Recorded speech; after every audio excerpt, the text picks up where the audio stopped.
What do you?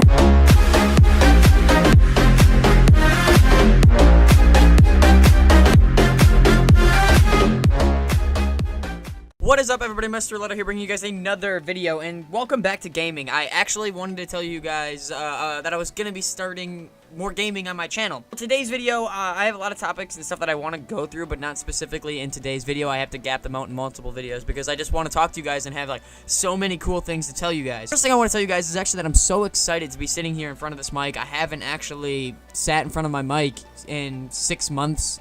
And just like legit sat down in front of my mic and recorded like I'm doing right now. I haven't done that in at least 6 months. And it's a great feeling, and I really do miss it. I'm so glad to be back into gaming. It's so fun, and it's a way to not have to spend money, but to still be able to entertain you guys. I'll be doing it a lot from now into the future. There are a lot of good things that I want to talk about today that I won't talk about in my vlogs. That you guys know that I actually do daily vlogs, but I can't really talk about too much in my daily vlogs. I try to just show you what I do in a day, and then you guys kind of, you know, get the image of what I do on an average basis. Most of the time it's nothing, but sometimes it's really cool, and I like to show you guys, take you guys along on that journey. Anyway, I wanted to talk about today about getting a motorcycle, some of the pros and cons. I know that you guys are probably, some of you guys might be sick of hearing about my motorcycle already because I've been boasting about it for the longest time, and I finally got it. Right now it's in the shop, so I can't even see her. Yes, it's a girl to me. It's my baby. It's my beautiful little girl. I love her, and I ride. This got bad really fast. I see this turning south. I'm gonna stop now. I'm still ahead. The pros and cons of owning a motorcycle. So the first pro is going to be that you get to enjoy a whole different experience. It's so different to be on a motorcycle in the riding in crowds of people, and just being able to get on it and go is like so amazing, and it's such a great feeling. It's something you don't have in a car.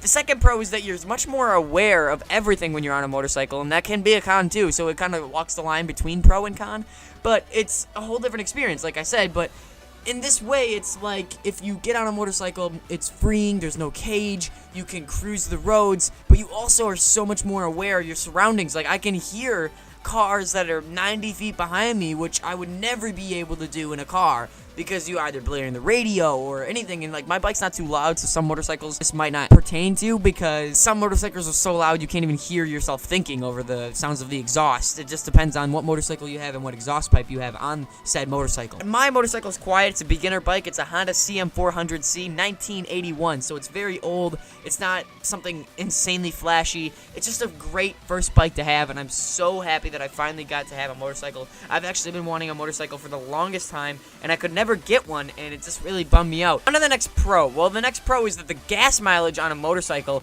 is so good, and I can drive for days and have like a full tank of gas. Like, on a motorcycle, it's so different than being in a car where you get 26 miles a gallon. You're gonna get 87 to 100 miles a gallon on a motorcycle, and you can fit like up to like 6-7 gallons in a tank. Some tanks, my tank I think only holds like 2, but it depends on the tank. I don't think actually 7 gallons. That sounds like a lot. I think it's probably like 5. Now, some of the cons, I'll probably fade between the two, but some of the cons is that it does take premium gas, which is a little bit more expensive than regular gas, and that kind of sucks. I mean, that's a little sucky, but I guess I'm not filling up nearly as much as I would be in a car. Like, I probably put $40 to $60 in the average week in my car. That's a lot. That's like the truck gas mileage, but that's because I drive a lot and I use my car for everything, whereas now I'm gonna get riding on my bike. Another con that a lot of people actually skip. This is a lot of people. This is including me. A lot of people skip this before they get a bike. They don't realize how expensive this is going to be. Now, I can make a whole video, like a lot of people do, talking about how expensive bikes can be and talking about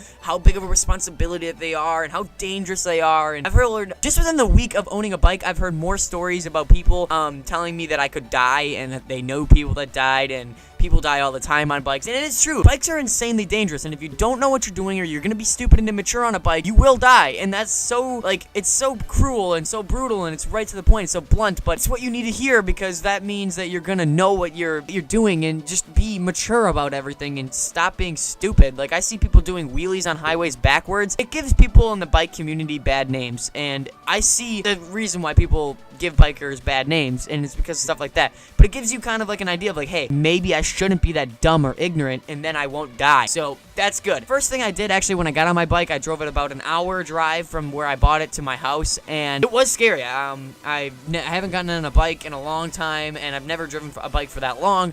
And I've been driving clutch four-wheelers. That's how I knew how to drive a motorcycle, so I kind of knew what I was doing right away. But it was scary, and you're not in a cage, and you don't wear a seatbelt. I wear a helmet and Suzuki jacket gear. I guess I could probably make a video if you guys really wanted on just my gear or what I wear on my motorcycle and stuff, and kind of give you an in-depth tour of my motorcycle, which I imagine I'll do in the future. Another, like back to the pros and cons things, it's just like, I'm sorry, my mind is just all over the place. It's just thinking about bikes is just, it's crazy that there's so many things out there that you can learn and do, and it's just such a great thing. I imagine I'm going to be making more than just this one video on my bike, and I'm sorry if you guys don't like this long, like, lecture-ish thing on bikes, but back to the actual topic I was talking about is the expenses.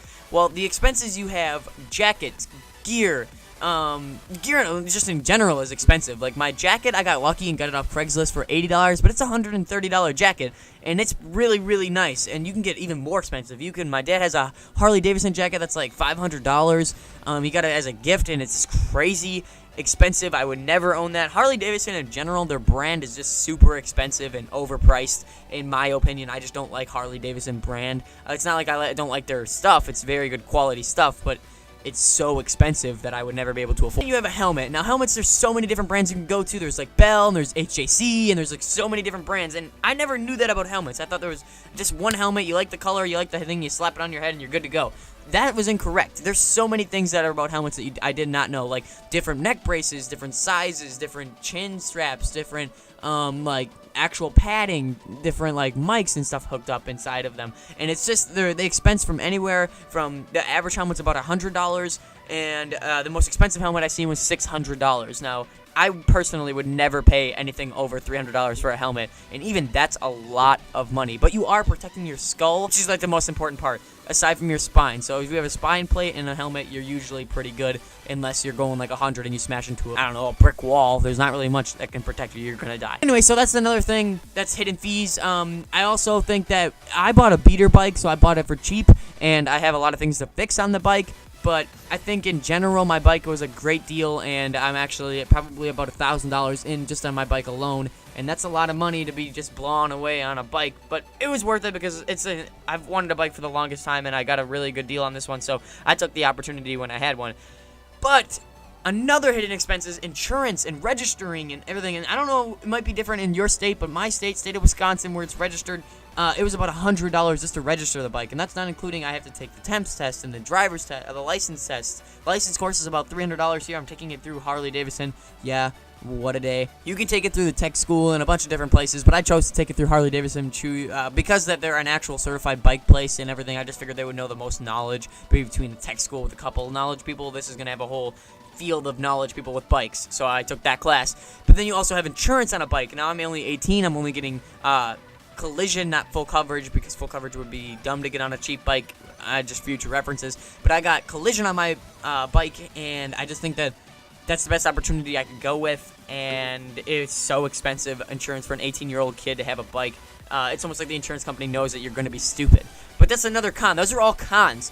Pros are great gas mileage, great people. You get to do the awesome, infamous biker wave. I love doing the biker wave. I feel like it's a brotherhood. It's a bond between other bikers, and there's so many bikers here, and so many bikers worldwide. It's just, motorcycles are such a great inhabitants to this world. It's just like they're their own breed of vehicles, and it's so cool. And I love most bikers I've met are usually pretty awesome. I've met a couple douchey people, but I feel like it's not the biker that makes him douchey. It's the person that's a douche that makes him douchey.